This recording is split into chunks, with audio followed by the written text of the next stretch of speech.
الحمدللہ رب العالمین والصلاة والسلام علی خاتم النبیین اما بعد فاعوذ باللہ من الشیطان الرجیم بسم اللہ الرحمن الرحیم۔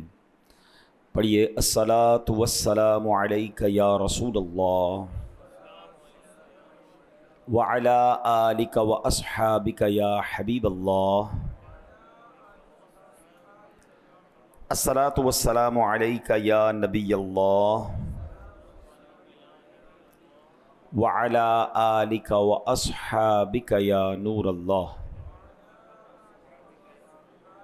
پیارے آقا مدینے والے مصطفیٰ صلی اللہ تعالی علیہ وسلم نے ارشاد فرمایا، جس نے کتاب میں مجھ پر درود پاک لکھا، جب تک میرا نام اس میں رہے گا فرشتے اس کے لیے بخشش کی دعا کرتے رہیں گے۔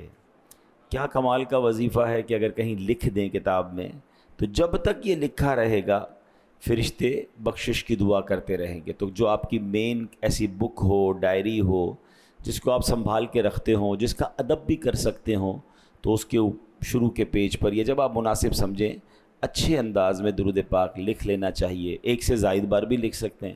انشاءاللہ یہ جب تک لکھا رہے گا درود پاک کی برکت سے ہمیں بخشش کی دعا فرشتوں کے ذریعے ملے گی۔ اور یہاں یہ بھی پتہ چل رہا ہے کہ درود پاک پڑھیں تو ثواب، درود پاک لکھیں تو ثواب، درود پاک زیادہ پڑھیں تو زیادہ برکتیں۔ چلتے پھرتے اٹھتے بیٹھتے جتنا ہو سکے درود پاک پڑھتے رہا کریں۔ اللہ مجھے بھی آپ کو بھی کثرت سے درود پاک پڑھنے کی توفیق عطا فرمائے۔ شاعر لکھتے ہیں نا، ہر ایک وظیفہ اپنی جگہ ہے خدا کی قسم، ہر ایک وظیفہ اپنی جگہ ہے خدا کی قسم، مقبول یہ وظیفہ ہے ورد درود پاک، تعمر اپنے لب پہ سجائیں رکھیں سبھی، بخشش کا ایک ذریعہ ہے ورد درود پاک۔ محبت سے درود پاک پڑھ لیں۔ صلو علی الحبیب صلی اللہ تعالی علی محمد صلی اللہ علیہ وسلم۔ ہم کوشش کرتے ہیں کہ قرآن کی کچھ باتیں کریں، آیتیں کچھ قرآن کی ہوں، ایک ہوں یا ایک سے زائد ہوں، ان کا ترجمہ ہو، ان کی تفسیر ہو اور ان سے ملنے والا میسج ہم حاصل کریں۔ آج قرآن پاک کی جو بڑی پیاری آیت پارہ نمبر 14 سورہ ہجر آیت نمبر 88 کی ہم نے تلاوت کرنی ہے، اس کا ترجمہ اور اس کی تفسیر سمجھنی ہے۔ اس آیت میں پیارے آقا علیہ الصلوۃ والسلام کی ایک بڑی کمال کی عادت، بڑا کمال کا وصف، بلکہ یوں کہیے کہ نبی پاک کی بہت پیاری سنت ہمیں سیکھنے کو ملے گی۔ اور یہ سنت آج کل بہت کم ہو گئی ہے، ایسا لگتا ہے کہ لوگ بھول بھی گئے ہیں، بلکہ شاید ایسا بھی فیل ہوتا ہے کہ لوگوں کو یہ پتہ ہی نہیں کہ یہ بھی سنت ہے۔ بہت ساری سنتیں کے بارے میں پتہ ہے، مگر کچھ سنتیں ایسی ہیں کہ جن کے بارے میں لوگوں کو پتہ بھی نہیں کہ یہ سنت ہے۔ تو آج یہ کون سی سنت ہے جس پر ہم بات کریں گے؟ پہلے آئیے قرآن کی آیت سنتے ہیں۔ اللہ کریم قرآن مجید میں ارشاد فرماتا ہے، لا تمدن عینیک الی ما متعنا به ازواجا منهم ولا تحزن علیہم واخفض جناحک للمؤمنین۔ آسان ترجمہ قرآن کنز العرفان، تم اپنی نگاہ اس مال و اسباب کی طرف نہ اٹھاؤ جس کے ذریعے ہم نے کافروں کی کئی قسموں کو فائدہ اٹھانے دیا ہے، اور ان کا کچھ غم نہ کھاؤ، اور مسلمانوں کے لیے اپنے بازو بچھا دو۔ پیارے اسلامی بھائیوں، اس سے پہلے کہ اس آیت کی ہم تفسیر کی طرف جائیں، نبی پاک علیہ الصلوۃ والسلام پر درود و سلام کی جو ہم نے فضیلت سنی ہے نا، اس سے متعلق ایک اور خوبصورت واقعہ پہلے سنیں۔ رسول ذیشان مکی مدنی سلطان صلی اللہ تعالی علیہ وسلم نے فرمایا، بے شک مکے میں ایک پتھر ہے۔ یہ ترمذی شریف کی حدیث ہے، اور اس حدیث کے راوی حضرت جابر بن سمرہ رضی اللہ تعالیٰ عنہ ہے۔ نبی پاک فرماتے، بے شک مکے میں ایک پتھر ہے، وہ مجھ پر اعلان نبوت سے پہلے بھی سلام بھیجتا تھا۔ کون سلام بھیجتا تھا؟ پتھر سلام بھیجتا تھا۔ آپ علیہ الصلوۃ والسلام نے اس پتھر کے ساتھ اظہار محبت کرتے ہوئے فرمایا، انی لأعرفہ الآن، یعنی بے شک میں اب بھی اس پتھر کو پہچانتا ہوں۔ اب علماء نے بڑی پیاری بات لکھی کہ جب پتھر سلام کرے، بے جان ہے، آقا اسے یاد رکھیں، اس سے اظہار محبت فرمائیں، اسے اپنے دل میں جگہ دیں، اسے پہچانیں۔ تو اگر کوئی نبی پاک کا امتی ہو، اشرف المخلوقات ہو، اور محبت رسول میں درود بھی پڑھے، میلاد بھی بنائے، ان کا ذکر بھی کرے، تو سوچئے نبی پاک علیہ الصلوۃ والسلام ان سے کتنا راضی ہو جائیں گے۔ تو درود پڑھنا، ذکر مصطفیٰ کرنا، ایسے نیک اجتماعات میں شرکت کرنا نبی پاک کی رضا کا بڑا خوبصورت سبب بن سکتا ہے۔ کیا خوبصورت بات سیدی اعلیٰ حضرت امام اہل سنت اپنے کلام میں لکھتے ہیں، جنہیں مرکد میں تا حشر امتی کہہ کر پکارو گے۔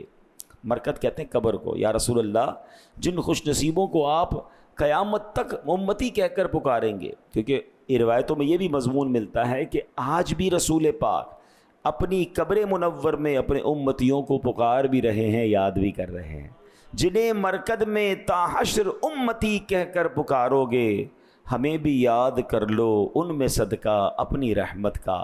تو درود پاک ایک ایسا وظیفہ ہے نبی پاک پر صلاۃ و سلام پڑھنا، جو پیارے آقا علیہ الصلوۃ والسلام یوں سمجھیں کہ اس پر خاص نظر رحمت فرماتے ہیں۔ ایک بار پھر محبت کے ساتھ درود پاک پڑھ لیں۔ صلو علی الحبیب صلی اللہ تعالی علی محمد صلی اللہ علیہ وسلم۔ اب آتے ہیں آیت کی طرف، اور اس آیت میں نبی پاک کے ایک مزاج کا، مزاج مصطفیٰ کا، میں نے کہا نا نبی پاک کا ایک ایسی عادت کریمہ، ایک ایسی سنت جس کو آج ہم نے سمجھنا ہے۔ کیا ہم نے سنا؟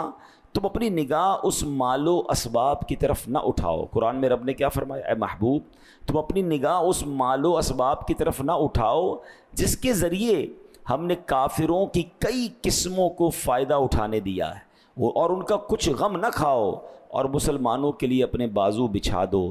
تفسیر مدارک میں، اب تفسیر سمجھتے ہیں نا اس آیت کا اصل مطلب کیا ہے، اس کے معنی کیا ہے۔ یعنی یہ فرمایا رب نے کہ اے انبیاء کے سردار صلی اللہ تعالیٰ علیہ وسلم، ہم نے آپ کو ایسی نعمتیں عطا فرمائی ہیں جن کے سامنے دنیا کی نعمتیں کچھ بھی نہیں ہیں، تو آپ دنیا کے مال و متاع سے بے پرواہ رہیں، دنیا کے مال و اسباب کی طرف آپ توجہ نہ فرمائیں، بلکہ اللہ نے آپ کو بڑی شانیں اور بڑی مہربانی عطا فرمائی ہیں۔ اب مفسرین مزید لکھتے ہیں اس آیت کے تحت کہ مالک جنت صاحب کوثر صلی اللہ تعالیٰ علیہ وسلم پہلے بھی دنیا میں رغبت نہیں رکھتے تھے۔ آپ علیہ السلام نے ہمیشہ آخرت کو پسند فرمایا، ایک لمحے کے لیے بھی آپ کے پاکیزہ دل میں اس دنیا کی محبت نے جگہ نہ پائی۔ اس آیت کریمہ کا مطلب یہ ہے کہ اے محبوب علیہ السلام، آپ پہلے بھی دنیا سے بے رغبت ہیں، اس بے رغبتی پر ثابت قدم رہیں، دنیا کی طرف رغبت نہ ہو۔ یہ سبحان اللہ رب نے اپنے حبیب علیہ الصلوۃ والسلام کو فرمایا۔ اب آج میرے پیارے اسلامی بھائیوں، ہمارا حال کیا ہے؟ یعنی اب ذرا غور کیجئے کہ نبی پاک تو بے رغبت ہیں، پیارے آقا تو دنیا کی طرف توجہ ہی نہیں ہے۔ تو یہ آرڈر دراصل ہم غلاموں کے لیے ہے، ہم امتیوں کے لیے ہے کہ اے مسلمانوں، اپنے محبوب علیہ السلام کے غلاموں، تمہارے محبوب علیہ السلام کے صدقے تمہیں کیسی کیسی نعمتیں عطا ہوئیں، تمہیں ایمان ملا، اسلام عطا ہوا، قرآن کریم دیا گیا، ایسے پیارے آقا علیہ السلام کا امتی بنا دیا گیا، نبی پاک کے صدقے انشاءاللہ تمہیں ہمیشہ رہنے کے لیے جنت کی نعمتیں ملیں گی۔ یہ سب کچھ کافروں کے کہاں نصیب ہیں، یہ غیر مسلموں کو تو نہیں ملنا نا۔ اس لیے دنیا میں اگر ان کو مال و اسباب ملا ہوا ہے تو انہیں دیکھ کر ڈی مورلائز نہ ہو، انہیں دیکھ کر اس کی طرف رغبت نہ کرو، بلکہ للچائی ہوئی نظروں سے دیکھنے کی بجائے اللہ نے جو دیا ہے اس پر شکر کریں اور آخرت پر توجہ رکھیں۔ اللہ اکبر، کیا خوبصورت بات شاعر لکھتے ہیں نا، قربان میں ان کی بخشش کے مقصد بھی زباں پہ آیا نہیں، قربان میں ان کی بخشش کے مقصد بھی زباں پہ آیا نہیں، بن مانگے دیا اور اتنا دیا، دامن میں ہمارے سمایا نہیں، ایمان ملا ان کے صدقے، قرآن ملا ان کے صدقے، رحمان ملا ان کے صدقے، وہ کیا ہے جو ہم نے پایا نہیں۔ تو جب اتنا کچھ رب نے عطا فرما دیا ہے، اب اگر اس کو اس طرح سمجھتے ہیں کہ کوئی شخص ہو کہ جس کے پاس دنیا بھر کی نعمتیں اور دولت ہو اور ایمان نہ ہو، تو بتائیں اس کے پاس کچھ ہے؟ کیونکہ یہ دنیا میں کتنی دیر رہیں گے۔ آج انفارچونیٹلی جب لوگ دنیا کا ٹریول کرتے ہیں یا ویڈیوز دیکھتے ہیں تو بعض اوقات شیطان دل میں وسوسے ڈالتا ہے کہ ہم تو ایمان والے، ہم تو جناب اللہ کو ماننے والے، ہماری حالت ایسی، اور ان غیر مسلموں کو تو بہت کچھ ملا ہوا ہے، ان کے ملک تو بڑے خوبصورت ہیں، ان کے پاس تو بڑا مال و دولت ہے۔ اللہ اکبر. یہی بات قرآن نے فرمائی کہ رب نے جو تمہیں دیا ہے نا وہ انہیں نہیں دیا, تمہیں ایمان دیا ہے, تمہیں رب نے نبی پاک کا امتی بنایا ہے. اچھا اگر کمپیریزن کریں, آپ کو کوئی شخص کہے کہ بھائی آپ کو 1 سال لگژری طریقے سے ہم جو ہے نا وہ مزیدار طریقے سے رکھیں گے اور اس کے بعد 50 سال آپ کو جیل میں رکھیں گے, تو آپ مان لیں گے اس کو کہ یار 1 سال, چلو 1 سال تو مزے کر لوں, پھر 50 سال بے شک کوڑے پڑتے رہیں, بے شک جیل میں رہوں ہیں. اور ایک بندہ آپ کے سامنے وہ قبول کر لے کہ ٹھیک ہے میں 1 سال مزے میں رہوں گا, تو آپ اس کو دیکھ کر رشک کریں گے یا پاگل کہیں گے اس کو؟ یا کیسا عجیب آدمی ہے یار, 1 سال بعد جیل ہے بھائی اور 50 سال کی جیل ہے, 1 سال کے مقابلے میں 50 سال مار پڑنی ہے, اس سے بہتر ہے 51 سال نارملی گزار لو نا, ایسا 1 سال کا عیش کیا کرنا ہے. یہ میں نے ایگزامپل کے طور پہ دیا ہے, اس کا کوئی کمپیریزن نہیں ہے. جو غیر مسلم ہے, جو ایمان والا نہیں ہے, جو رب کو نہیں مانتا, اگر اس سے دنیا میں کچھ نعمتیں مل بھی گئی ہیں تو کتنے عرصے کے لیے ملی ہیں, کتنا جئیں گے دنیا میں بتائیے نا, 50 سال, 60 سال, 70 سال, 100 سال, پھر تو جانا ہے نا. 100 سال کے مقابلے میں آخرت کی زندگی, اس کا کوئی کمپیریزن ہے؟ کیا 1000 سال ہے؟ نہیں. کیا 2000 سال؟ نہیں.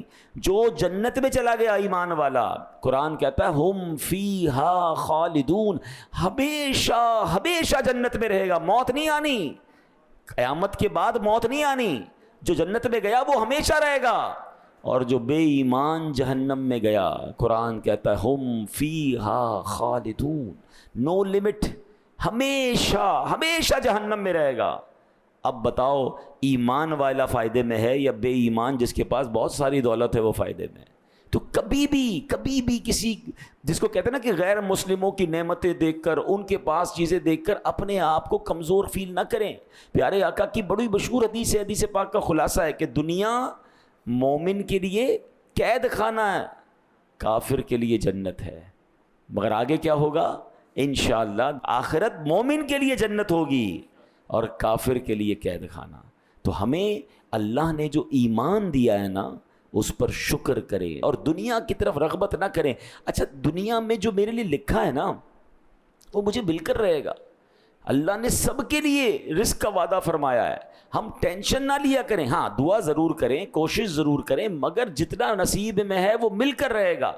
اور اس دنیا میں ہم کچھ عرصے کے لیے آئیں. اب ذرا آگے آپ سنیں گے, اگر کسی تکلیف میں ہیں, نوکری کر رہے ہیں, یا جناب گھر کمزور ہے, یا اپنے پاس قرضہ ہے, یا کسی تکلیف میں ہیں, امید ہے کہ آج بہت دلاسے کا سامان ہوگا کہ جس رب کے حبیب کے صدقے یہ دنیا بنائی گئی ہے. یاد رکھیے گا سرکار دو عالم علیہ الصلوۃ والسلام کا جو اسٹیٹس ہے نا, جو مقام ہے, ویسے تو اتنی حدیثیں اور اتنے واقعات ہیں کہ میں کئی دن بیان کروں تو ختم نہیں ہوں گے, مگر ایک ہی حدیث سے آپ ذرا اسٹیٹس, کمال اور مرتبہ سمجھیے کہ اللہ فرماتا ہے, یہ حدیث قدسی ہے, اللہ فرماتا ہے لولا کلمہ خلقت الدنیا, اے محبوب تمہیں نہ بناتا تو یہ دنیا ہی نہ بناتا. دنیا کے تمام خزانے, دنیا کی تمام نعمتیں, دنیا کی تمام رعنائیاں وہ کس کی وجہ سے ہیں؟ وہ سرکار دو عالم علیہ السلام کی وجہ سے. آپ وجہ تخلیق کائنات ہیں, ٹھیک ہے نا. اب ان کے لیے خزانہ کیا تھا, ان کے لیے نعمتیں کیا ہیں, جب رب نے سب بنایا انہی کے لیے, مگر ان کا لائف اسٹائل کیا تھا. میں نے کہا نا آج پیارے آقا کا ایک لائف اسٹائل ہم سمجھیں گے اور ایک سنت سمجھیں گے, اور وہ ہے زہد, دنیا سے بے رغبتی, کوئی اٹریکشن نہیں تھی ان کو دنیا کی طرف. اور اب آپ سنتے جائیے. ایک بار سیدنا ابوبکر صدیق رضی اللہ تعالیٰ کا دور, آپ کو پانی, آپ نے پانی مانگا, پانی پینا تھا, تو آپ کو شہد ملا کر شربت بنا کر پیش کیا گیا. حضرت صدیق اکبر کے ہاتھ میں جب وہ پیالہ آیا نا, اب زاروں کتار رونے لگے. شربت حلال, رونے لگے.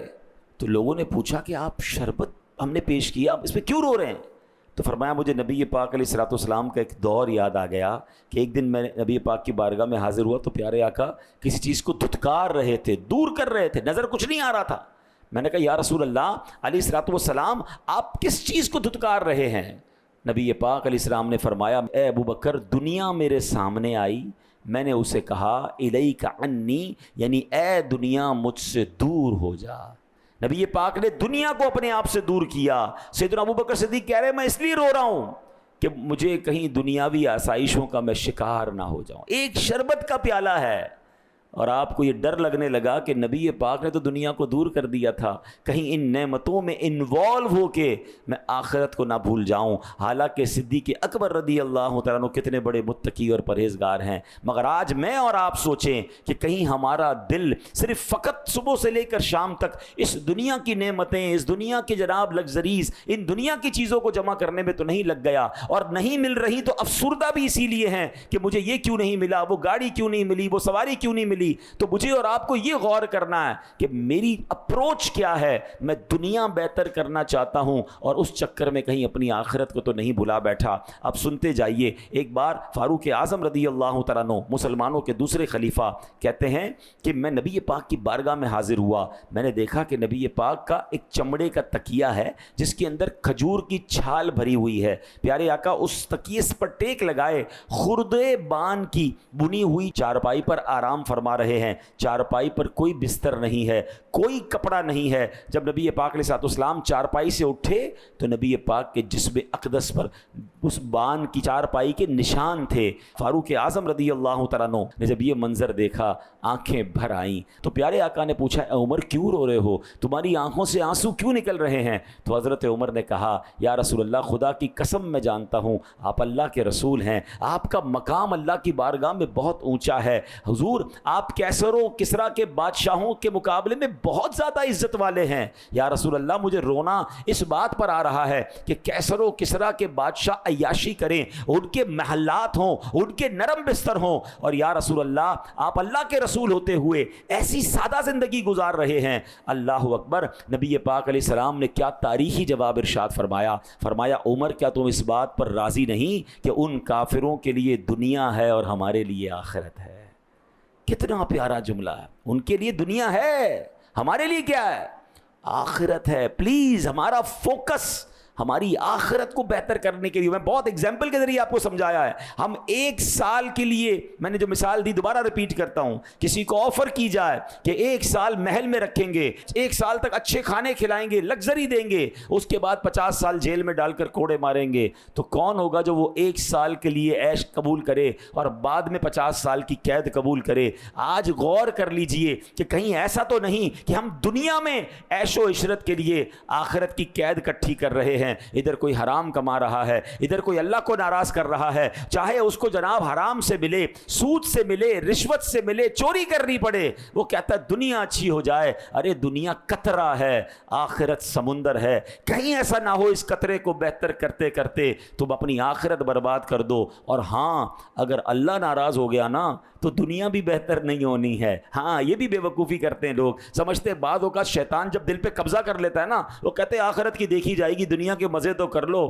ارے جب دنیا کے مزے کے چکر میں رب کو ناراض کرو گے نا تو رب یہ دنیا بھی تمہاری برباد فرمائے گا، کیونکہ وہ دنیا اور آخرت کا رب ہے۔ ارے وہ راضی جس سے ہو گیا اس، یعنی اگر ہم اپنی زندگی کا ٹارگٹ ایک بنا لیں نا کہ ہم اللہ کو راضی کریں گے، دنیا کو بہتر کرنا کی فکر چھوڑ دیں، رب راضی ہو گیا، اس نے دنیا بھی اچھی کر دینی ہے، اس نے آخرت بھی اچھی کر دینی ہے۔ تو اے میرے پیارے اسلامی بھائیوں، نبی پاک علیہ السلام کا انداز کیسا تھا؟ شاعر لکھتے ہیں نا، سلام اس پر کہ جس نے بے کسوں کی دستگیری کی، سلام اس پر کہ جس نے بے کسوں کی دستگیری کی، سلام اس پر کہ جس نے بادشاہی میں فقیری کی۔ دیکھیں ایک تو ہوتا ہی فقیر ہے، انسان کے پاس ہے ہی کچھ نہیں، بیچارہ پریشان ہے، ایک وہ جس کے پاس اختیار ہے۔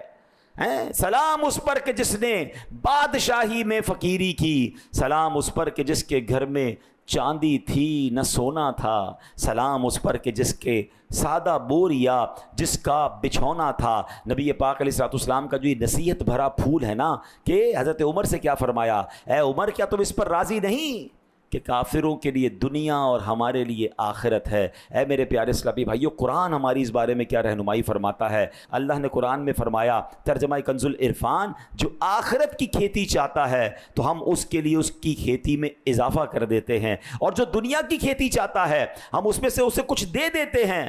اور آخرت میں کچھ حصہ نہیں. یعنی جس کو اپنے اعمال سے آخرت کا نفع چاہیے ہوتا ہے نا، وہ آخرت کی فکر کرتا ہے، دنیا کی فکر چھوڑ دیتا ہے، تو اللہ کریم اسے نیکیوں کی توفیق دے کر، اس کے لیے نیک اعمال کی راہیں آسان فرما کر، اس کی نیکیوں کا ثواب کئی گنا بڑھا کر اس کی آخرت کے نفع میں اضافہ فرما دیتا ہے. اور اگر جس کا عمل صرف دنیا کے لیے ہوتا ہے، وہ آخرت پہ ایمان نہیں رکھتا، تو اللہ پاک صرف دنیا میں اتنا دیتا ہے جتنا اس کی قسمت میں ہے، اور آخرت میں اس کا کچھ حصہ نہیں ہوتا، زیرو. اب ہم غور کر لیں، دیکھیں ایک بڑی عجیب سی بات ہے، ہم شاید فوکس چینج کر بیٹھے ہیں. اللہ کریم نے ہم سب سے رزق کا وعدہ فرمایا ہے، مغفرت کا وعدہ نہیں فرمایا. تو بتاؤ نا، فکر کس کی ہونی چاہیے؟ مغفرت کی فکر ہونی چاہیے نا، اللہ کو راضی کرنے کی فکر ہونی چاہیے، جنت میں جانے کی تو کوشش ہونی چاہیے. جس چیز کا وعدہ نہیں ہے اس کی ٹینشن کسی کو نہیں ہے. جس چیز کا وعدہ ہے، اے بندو تمہیں رزق مل کر رہے گا، اس کی صبح و شام ٹینشن ہے. بالکل کام کرنا چاہیے مگر ٹینشن نہیں، اللہ پر بھروسہ. وہ ایک جملہ ہے نا، جو میرے نصیب میں ہے وہ مجھ سے کوئی چھین نہیں سکتا، اور جو میرے نصیب میں نہیں وہ مجھے کوئی دے نہیں سکتا. یہ بات ہمیشہ یقین رکھیں، دانے دانے پہ لکھا ہے کھانے والے کا نام. مجھے میرا مقدر مل کے رہے گا، میں اس کے لیے ٹینشن میں رہ کر نمازیں چھوڑ دوں، میں اس کی ٹینشن میں حرام کی طرف چلا جاؤں، میں اس کی ٹینشن میں آخرت کو یکسر بھول جاؤں، تو پھر مجھ سے بڑا بے وقوف کون ہے کہ دنیا میں بھی ٹینشن اور پھر آخرت میں بھی اللہ نہ کرے پرابلم ہو جائے. تو اے میرے پیارے اسلامی بھائیوں، ہمیں اس بات پر غور کرنا ہے. صحابی رسول حضرت عبداللہ ابن مسعود فرماتے ہیں، ایک روز میں نے دیکھا کہ نبی پاک علیہ السلام چٹائی پر آرام فرما اور پہلو مبارک پر نشان پڑ گئے ہیں. تو میں نے عرض کی، یا رسول اللہ علیہ الصلوۃ والسلام، ہمیں اجازت دیجیے، ہم آپ کی چٹائی کے نیچے کوئی بستر بچھا دیتے ہیں، کوئی اچھا سا فوم بچھا دیتے ہیں، کوئی نرم کر دیتے ہیں. تو نبی پاک علیہ السلام نے فرمایا، میرا اس دنیا سے کیا تعلق؟ اب ذرا جملہ سنیں، میرا اس دنیا سے کیا تعلق؟ میری اور دنیا کی مثال تو ایسی ہے جیسے کوئی مسافر سخت گرمی کے دن سفر کر رہا ہو، اس دوران وہ کسی درخت کے نیچے ٹھہرے، کچھ دیر آرام کرے، پھر اپنی راہ چلا جائے. کیا پیاری اگزامپل دی ہے. ہم اس دنیا میں مسافر کی حیثیت سے آئے ہیں. آپ سب میں سے بہت سارے لوگ ٹریول کرتے ہوں گے، کبھی کسی ملک، کبھی کسی شہر، کبھی ہم جاتے ہیں وہ ملک بڑا اچھا لگتا ہے. پاکستان کے ناردرن ایریاز میں جائیں، آبشار اور چناب، پہاڑ، موسم، بارش، سبحان اللہ. کبھی ایسا وہ وہیں رہ جائیں کہ چلو یار جگہ بہت اچھی. کچھ دن کے بعد پھر گھر آتے ہیں، بیرون ملک جاتے ہیں، کوئی ہوٹل میں رہتا ہے، بعض اوقات ہوٹل کا کمرہ اپنے گھر سے اچھا ہوتا ہے، لیکن ایسا تو نہیں ہوتا کہ یار اب میں نے یہیں رہنا ہے، کمرہ بڑا اچھا ہے. واپس کہاں آتے ہیں؟ گھر آتے ہیں. بڑی پیاری اگزامپل دی نبی پاک نے مسافر کی. ہم دنیا میں مسافر کی حیثیت سے آئے، گھر کہاں ہے ہمارا؟ گھر آخرت ہے. یاد رکھیے، ہمیں یہ بات ذہن میں بٹھانی ہوگی کہ یہ دنیا ایک امتحان اور دنیا ایک سفر ہے. اللہ کریم نے قرآن مجید میں ارشاد فرمایا، الذی خلق الموت والحیات لیبلوکم ایکم احسن عملا. اس کا کیا معنی ہے؟ ہم نے موت اور زندگی کو اس لیے بنایا کہ دیکھیں کون اچھے عمل کر کے آتا ہے. جناب ہم امتحان دینے آئے ہیں، وہاں چیک کیا جائے گا کہ اس دنیا میں کس نے اچھے عمل کیے. مگر کبھی ہم نے نہیں دیکھا کہ سفر کرنے والا مسافر کہیں دل لگا کر راستے میں ہی گھر بنا لے، راستے میں ہی وقت گزار دے، راستے میں ہی جناب زندگی گزار دے، واپس اپنے گھر نہ آئے. ہر مسافر کو گھر آنا ہوتا ہے. تو بس سمجھ لیجئے کہ یہ دنیا ہمارے لیے ایک سفر ہے. اس سفر کو اچھے انداز سے کنکلوڈ کرنا ہے. اصل منزل آخرت ہے. اگر اس دنیا میں رہ کر آخرت بہتر کر لی تو انشاءاللہ قیامت تک کی برکتیں قبر میں اور پھر انشاءاللہ جنت میں نا ختم ہونے والی نعمتیں ملیں گی. اے میرے پیارے اسلامی بھائیوں، نبی پاک علیہ الصلوۃ والسلام کو ایک بار ایک زبردست آفر ہوئی. اب ذرا آفر سنیے گا. ہمیں کوئی آفر کرے تو ہم تو یوں پکڑ لیں اس آفر کو. میں تو خیر ایسی آفر ہو بھی نہیں سکتی، اس سے بہت کم درجے کی ہو تب بھی ہم خوشی سے اچھلنے لگ جائیں. حضرت خیثمہ رضی اللہ تعالیٰ عنہ فرماتے ہیں، اللہ پاک نے مالک و مختار نبی رسول ہاشمی صلی اللہ علیہ وسلم کو یہ پیشکش، یہ آفر فرمائی کہ اے محبوب علیہ السلام، اگر آپ چاہیں تو ہم آپ کو دنیا کے وہ خزانے عطا فرمائیں جو نہ آپ سے پہلے کسی کو ملے، نہ آپ کے بعد کسی کو ملیں گے. ذرا آفر سمجھ رہے ہیں؟ یعنی اب تک دنیا میں کسی کو نہیں ملے اور قیامت تک نہیں ملیں گے. تو اس کا مطلب یہ ہوا کہ اس وقت دنیا میں جو سب سے ریچسٹ بندہ ہوگا، دنیا میں جس ملک یا جس لوگوں کے پاس سب سے زیادہ مال و دولت ہے اور یہ دنیا کی سب سے لگژری چیز ہیں، اس سے بھی ارفع و اعلیٰ، کیا فرمایا؟ قیامت تک کسی کو نہیں ملیں گے. اے میرے محبوب آپ کو وہ عطا فرمائیں. اللہ فرماتا ہے، اور ان خزانوں کے بعد آپ کی آخرت کی نعمتوں میں سے کمی بھی کچھ نہیں کی جائے گی. ایک تو یہ ہونا کہ دنیا لے لیں آخرت میں کم ہو جائے گا، یعنی یا رسول اللہ آپ کو دنیا میں وہ دیا جائے جو کسی کو نہیں ملا نہ ملے گا، اور اس کی وجہ سے آپ کی آخرت کی کوئی نعمت کم نہیں کی جائے گی۔ اب ذرا آفر دیکھیں کیسی تھی، نبی پاک نے عرض کی اے اللہ پاک یہ سب کچھ میرے لیے آخرت میں ہی جمع فرما دے۔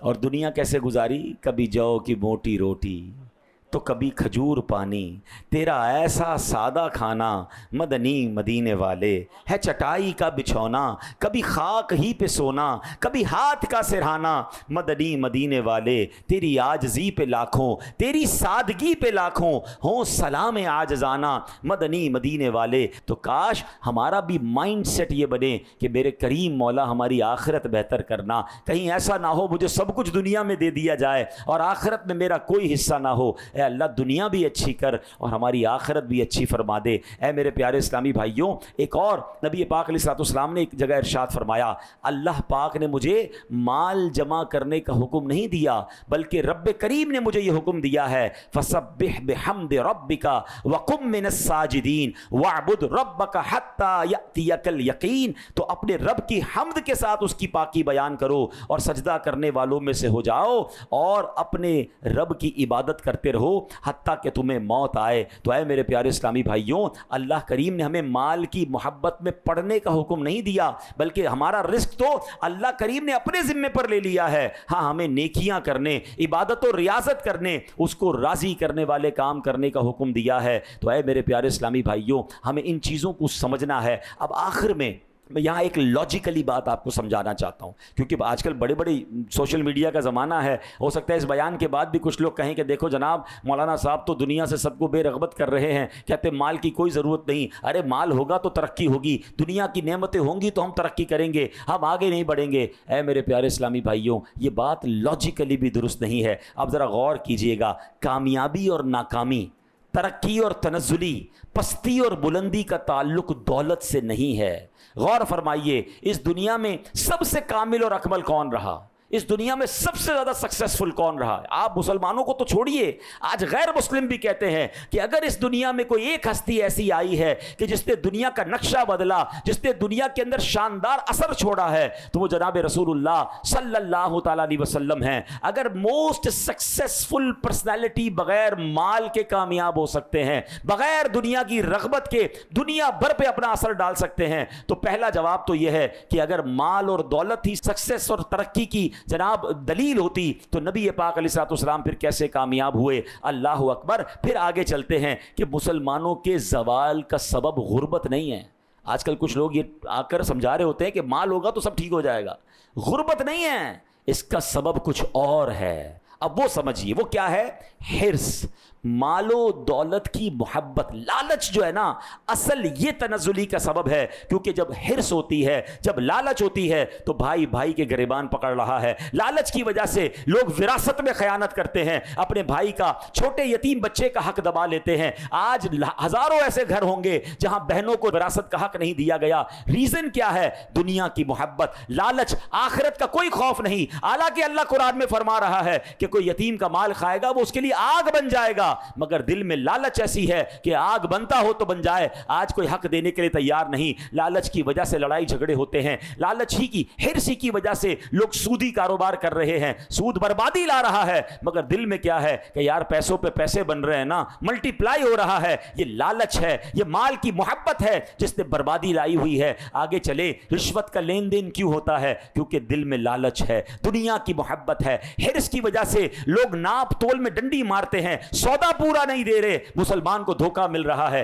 پیچھے ریزن اگر آپ ڈھونڈیں گے، اس کا ریزن کیا ہے؟ اس کی وجہ لالچ ہے۔ آگے چلیں، حرص کی وجہ سے اغوا برائے تاوان کی جو وارداتیں ہیں، جو چوری ہو رہی ہے، جو ڈکیتی ہو رہی ہے، پیچھے ریزن کیا ہے؟ کہ دنیا کی محبت دل میں ہے، آخرت کا کوئی خوف نہیں ہے۔ یہ فکر ہی نہیں چوری کرنے والے کو کہ یار چوری کر کے کسی مسلمان سے میں اس کا مال چھین رہا ہوں، اللہ کو کیا جواب دوں گا؟ مرنے کے بعد میرا کیا بنے گا؟ دنیا تو 60-70 سالہ ہے، ارے قبر میں اگر آگ بھڑکا دی گئی تو مجھے کیا ہوگا؟ نہیں جناب، ایک لالچ دل میں ایسی داخل ہو گئی ہے کہ جس نے آنکھوں کے سامنے پردہ ڈال دیا ہے، حرص کی وجہ سے، لالچ کی وجہ سے قتل و غارت گری کا بازار گرم ہے۔ اللہ اکبر! اب یقین کریں، اگر دنیا سے حرص ختم کر دی جائے، ہمارے معاشرے سے لالچ ختم کر دی جائے، 90% برائیوں کا خاتمہ ہو جائے گا۔ تو دولت نہ ہونا، غربت جو ہے وہ تنزلی کا سبب نہیں ہے، لالچ تنزلی کا سبب ہے۔ دل سے یہ محبت نکالنی ہے، اور اللہ اکبر، نبی پاک کی یہ تعلیم ہے کہ آپ نے دل سے اپنے بھی دنیا کی محبت نکالی اور اپنے صحابہ کو، امتیوں کو بھی سمجھایا کہ دیکھو دنیا کے پیچھے مت بھاگنا۔ دنیا اور میرا آپ کا تعلق پتہ ہے کیسا ہے؟ جیسے کشتی پانی کے اوپر چلتی ہے، آپ دیکھیں اگر کشتی پانی کے اوپر چلے تو کنارے لگ جاتی ہے، مگر کشتی پانی کے اندر چلی جائے پھر کیا ہوگا؟ ڈوب جائے گی نا۔ دنیا میں ایسے گزارنا ہے، پانی کے اوپر چلتے چلتے قبر تک پہنچنا ہے، اس میں غرق نہیں ہو جانا کہ ایسے پانی کے اندر گئے کہ نہ اللہ کے حقوق کا خیال ہے نہ لوگوں کے حقوق کا خیال ہے، بس جناب مال چاہیے، بس جناب بزنس بڑھنا چاہیے، بس جناب پیسے آنے چاہیے، چاہے وہ فراڈ کے ذریعے آئیں، چاہے وہ اسکیم کے ذریعے آئیں، چاہے وہ رشوت کے ذریعے آئیں، چاہے معاذ اللہ کسی پر ظلم کرنا پڑے، کسی کا حق دبانا پڑے۔ نہیں میرے پیارے اسلامی بھائیوں، ہمیں قرآن اور حدیث یہ نہیں سکھاتا، ہمیں بار بار یہ بتایا جا رہا ہے کہ دنیا تمہاری منزل نہیں ہے، تمہاری منزل آخرت ہے۔ تم دنیا میں مسافر کی حیثیت سے آئے ہو، ارے چند سال رہنا ہے، اگر تکلیف کے بھی ہیں تو راضی رہنا، کیونکہ آخرت کے انعام تمہارا انتظار کر رہے ہیں۔ اور نبی پاک نے پریکٹیکل یہ زندگی گزار کر بتائی کہ دیکھو میں امت کا والی بھی ہوں، میں اس امت کا لیڈر بھی ہوں، اور دنیا بھر کے معاملات کو ہینڈل بھی کر رہا ہوں، مگر زہد و تقویٰ کیسا ہے کہ دنیا کی طرف رغبت نہیں ہے۔ نبی پاک نے تو ایک بار یہ بھی ارشاد فرمایا کہ اگر میں چاہوں تو یہ پہاڑ سونے اور چاندی کے بن کر میرے ساتھ چلنا شروع ہو جائیں۔ اتھارٹی کیسی ہے، مگر سبحان اللہ مالک کونین ہیں گو پاس کچھ رکھتے نہیں، مالک کونین ہیں گو پاس کچھ رکھتے نہیں، دو جہاں کی نعمتیں ہیں ان کے خالی ہاتھوں میں۔ تو ہمیں یہ سیکھنا ہے، جب بعض اوقات مال کی فراوانی ہو جاتی ہے، جب دنیا کی نعمتیں آ جاتی ہیں تو بندہ بس اسی کو زندگی سمجھ رہا ہوتا ہے، اور اگر اللہ نے مال دیا ہے اس کا حق ادا کریں، اس کی زکوٰۃ پوری ادا کریں، اس کے ذریعے غریبوں کی مدد کریں، اور اللہ کا ہر حال میں شکر ادا کریں، اور انشاءاللہ اگر اس طرح بے رغبتی کے ساتھ زندگی گزاریں گے تو اللہ پاک نے دنیا ویسے بھی دے دینی ہے۔ ہاں ایسا نہیں ہوگا کہ میں دنیا کے پیچھے نہیں بھاگوں گا تو دنیا میرے پاس نہیں آئے گی، بلکہ بڑا پیارا فرمان ہے کہ جو بندہ دنیا سے منہ موڑتا ہے دنیا اس کے قدموں میں آ کر خدمت کرتی ہے، اور جو دنیا کے پیچھے بھاگتا ہے دنیا اسے غلام بنا دیتی ہے۔ تو اللہ کرے ہم اللہ کو راضی کرنے والے بنیں، دنیا کے پیچھے نہ بھاگیں۔ اب یہاں کوئی یہ بھی سمجھ سکتا ہے کہ جناب اس کا مطلب تو یہ ہوا کہ سارے کام کا چھوڑ کے بندہ غاروں میں بیٹھ جائے۔ نہیں میرے پیارے اسلامی بھائیو، اس کو ایک واقعے سے سمجھیے۔ امام غزالی نے ایک بزرگ کا واقعہ بیان کیا۔ انہوں نے ایک بزرگ کو دیکھا کہ وہ دنیا سے بے رغبتی کا درس دیتے تھے، لوگوں کو سمجھاتے تھے، مگر ان کے جانور جب گئے، بہت مالدار بھی تھے وہ، تو ان کے جانور سونے کے کھونٹوں کے ساتھ بندھے ہوئے تھے، جو ہوتے ہیں کیل جو ہوتے ہیں، وہ سونے کے کیلوں سے جانور باندھے تھے۔ تو امام غزالی فرماتے ہیں مجھے حیرانی ہوئی، میں نے ہمت کر کے پوچھا حضور بیان تو آپ کرتے ہیں بے رغبتی کا، اور آپ کے جانور کے کھونٹے کیلے بھی سونے کے لگے ہوئے ہیں؟ تو کیا کمال کا جواب دیا، فرمایا یہ جو کھونٹے ہیں نا زمین میں گاڑے ہیں، دل میں نہیں گاڑے ہیں۔ اللہ کے بہت سارے نیک بندے مالدار تھے، مگر وہ مال کی محبت میں گرفتار نہیں تھے، وہ غرق نہیں تھے۔ اگر اللہ نے حلال ذریعوں سے مال دیا تو نعمت ہے، اچھی جگہ خرچ کریں، مگر اس میں اتنے غرق تو نہ ہو جائے نا۔ اب اس کو میں اس طرح ڈیفائن کرتا ہوں کہ بعض لوگ کہتے ہیں یار ہمیں سمجھ نہیں پڑتا کہ ہمیں اللہ کی طرف سے جو مال مل رہا ہے، عزت مل رہی ہے، یہ نعمت ہے یا آزمائش ہے؟ اب بعض اوقات ایسا ہوتا بھی ہے نا کہ کچھ لوگ نماز بھی نہیں پڑھ رہے، زکوٰۃ بھی نہیں دے رہے، حرام کام بھی کر رہے ہیں، اور ان کا مال، ان کی چیزیں بڑھتی جا رہی ہیں، اور وہ لوگوں کو کہتے ہیں اللہ کا بڑا شکر ہے، اللہ نے بڑا مہربانی کی ہے۔ تو پتہ کیسے چلے کہ یہ نعمت ہے یا یہ آزمائش ہے؟ Very beautiful answer we get from اولیاء کرام۔ بڑا پیارا جواب ملتا ہے علماء سے، بزرگوں سے۔ وہ فرماتے ہیں جس نعمت کے ملنے کے بعد تم دیکھو نا کہ یہ تمہیں اللہ کے قریب کر رہی ہے، سمجھ لو یہ نعمت ہے۔ اور جو نعمت ملی، جو چیز ملی، مال ملا، عزت ملی، شہرت ملی، مکان ملا، جو بھی ملا، جیسے جیسے ملتا گیا تم اللہ سے دور ہو رہے ہو، تو سمجھ لو یہ آزمائش ہے، یہ نعمت نہیں ہے۔ اب صرف چیک کر لیں کہ میں جب غریب تھا، جب مال کم تھا تو اللہ کے قریب زیادہ تھا، یا مالدار ہونے کے بعد اللہ کے قریب آیا؟ یہ فرق ہے۔ کچھ لوگوں کو میں نے بھی دیکھا ہے ماشاءاللہ، اللہ ان کا مال بھی بڑھا رہا ہے اور ان کی دینداری بھی بڑھ رہی ہے، سبحان، نظر آتا ہے۔ صدقہ خیرات بڑھ رہا ہے، ان کے ماشاءاللہ نمازیں بڑھ رہی ہیں، وہ مسجدوں میں نظر آ رہے ہیں، نیکی کے کام میں انوالو ہو رہے ہیں، تو بالکل ٹھیک ہے۔ اور ہوا یہ کہ پہلی صف میں نظر آتے تھے، حضرت کہاں ہیں؟ وہ اصل میں ایک فیکٹری اور لگ گئی نا۔ ارے بھائی اب تو جمعے میں نہیں آ رہے، کدھر ہیں آج کل؟ وہ ذرا بزنس انٹرنیشنل بھی ہو گیا ہے نا۔ ارے بھائی کبھی تو کسی اچھے کاموں میں نظر آ جائیں۔ بس یار اب تو ٹائم ہی نہیں ہوتا، آپ کو پتہ ہے کتنا بڑا بزنس ہو گیا ہے۔ اب خود دیکھ لو، یہ بزنس تو بڑھتا گیا، یہ مال تو بڑھتا گیا، کہیں تم رب سے دور تو نہیں ہو گئے؟ یہ چیک کیجئے کہ نعمت ہے یا آزمائش ہے۔ آ جاؤ اپنے رب کی طرف۔ اللہ اگر دے رہا ہے، عقل مندی بھی یہی ہے کہ وہ نعمتیں بڑھائے تو ہم شکر بڑھائیں، ہم سجدے بڑھائیں۔